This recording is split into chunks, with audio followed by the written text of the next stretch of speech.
Welcome back. You're watching our special broadcast from the annual meeting of the Society of Indian Automobile Manufacturers.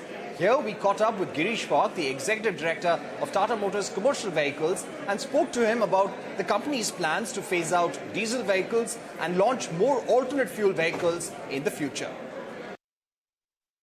If you look at the current year for commercial vehicle overall industry, it has remained almost flat, so it's only 1% growth YTD.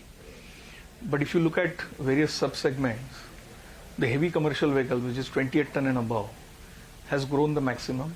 It's a healthy double-digit growth. We've also seen the buses and vans segment, which was impacted the maximum during COVID, has also grown pretty well. In fact, it has shown the highest growth.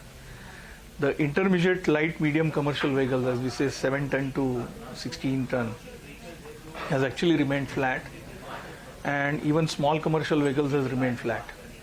Now, this is also on the back of very heavy volumes that they had during the last year, and there is some capacity, overcapacity and underutilization in the intermediate light. Therefore, we believe that towards the end of this year, the heavy commercial vehicles should do well, should have double-digit growth. Buses and van also should have double-digit growth. Intermediate light and also small may see smaller single-digit growth or may remain flat. And as far as the economic indicators go on the ground, how do you see them contributing to the growth of the commercial vehicle sector? So I think first of all, overall GDP is doing pretty well. Government's investment in infrastructure continues to do well. Consumption is also doing well. And therefore, all this put together, we see a good impact, positive impact, on the heavy commercial vehicles.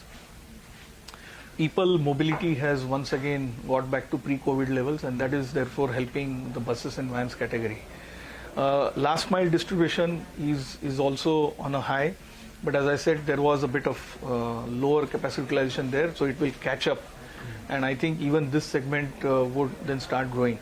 So overall, we see a good year for commercial vehicles. Of course, it won't mirror the kind of growths that we have seen for last 2 years because it was on a very, very low base, which happened during the COVID years.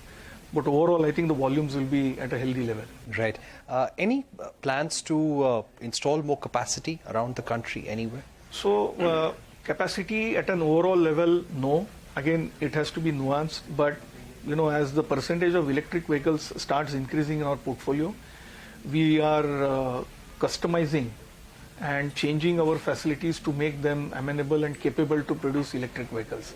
So I think this is the change that we are doing at different locations. We have plants at 5 locations, and that's the change that we are doing. In terms of capex, give us a sense of how much of a capex are you allocating towards electric vehicles and alternate fuel vehicles? So over the years, our capex allocation to alternate fuels has been increasing, and it's almost now 30%, right? And I believe that other regulations that we are working on are behind us. This percentage will go on increasing.